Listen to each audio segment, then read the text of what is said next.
To the urban dweller, probably nothing strikes terror into the heart like the futile click of an electric light switch when the power's suddenly gone. Not so with Prickle farmers. We merely swear, drop belongings in the mud and fall off the veranda. The other night we trundled in fairly late to find something horribly wrong with our electric power. Not a sausage. A quick check of the fuse box by candlelight revealed nothing. The fuses were a bit ancient. One or two were the original hand-carved red gum fuses the Aborigines of the area used before the coming of the white man, but they were intact. Janet muttered something about forgetting to pay the bill. We hadn't even received an account, so it couldn't have been that. It was only 2 trips over the dog and a serious fall at the coffee table to the phone, so I dialed our local county council. The good public servant on the line couldn't have been more helpful. No, he didn't mind at all being woken up at 10:30 on a wet night and asked to rectify a power failure in the wilds of Gundaroo. I found out later why. He just went back to bed and delegated responsibility. Instead of coming himself, he sent Laurel and Hardy. They turned up about 11:30 and knocked on the door.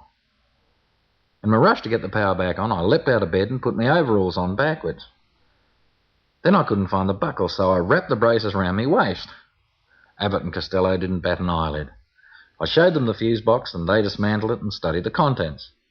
They couldn't find anything, but on the trail back to restoring power, they dropped most of the fuses under the front tank stand. That took a minute or two to sort out. Then the leader of the 2 stooges informed me I could go to bed. Damn decent of him. I returned inside. With overalls discarded, I was about to retire again when he knocked on the door. I resumed my overalls. "Could you turn the veranda light on for us so we can see?" Buster Keaton Mark II inquired plaintively. "No, I can't. I haven't got any electricity. That's why you're here." "Yeah, that's right," he remembered and produced a torch. Back to bed. Another knock. "How do we get round the back?"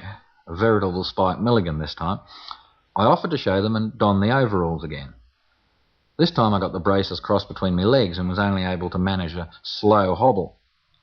Like the true professionals they were, Mo and Stiffy kept their torch beams skywards, probably to see who'd be the first to spot the overhead wires, but just as likely to see if it was still raining. Red Skelton found the wires first. "There they are!" He gave a jubilant cry, which quickly turned to a scream of terror. There was a muffled twang, and he plummeted headfirst over the orchard fence. At this stage, my overalls fell down. I adjusted my dress and was informed by Burns and Allen that they'd have to drive round the back of the Prickle farm to check the transformer. I told them they'd have to back down the front lane, but being true professionals, they weren't going to be deterred by obviously fabricated advice. They continued forward. Now, the Shire had been doing up the road down the bottom of the Prickle farm lane for some time, and it had become something of a quagmire. Not that this worried our intrepid linesmen. After all, they did have a 4-wheel drive vehicle and it could travel anywhere. They were dead right, only it took a while. There's nothing like lying in bed in the great Australian outback, listening to a fine bit of machinery wallowing up a muddy, newly made road, turning it in a blancmange, and knowing that when the Shire workers see the end result in the morning, they'll probably blame you. The upshot of the whole thing was that there wasn't a power failure. The county council had merely disconnected us because some disgruntled former tenant who'd vacated the Prickle farm years before we bought it had grown tired of continuing to pay the electricity bills every quarter and finally got round to letting them know he was no longer responsible. In my own defence, it must be said I had attempted several times to have the account transferred to my name.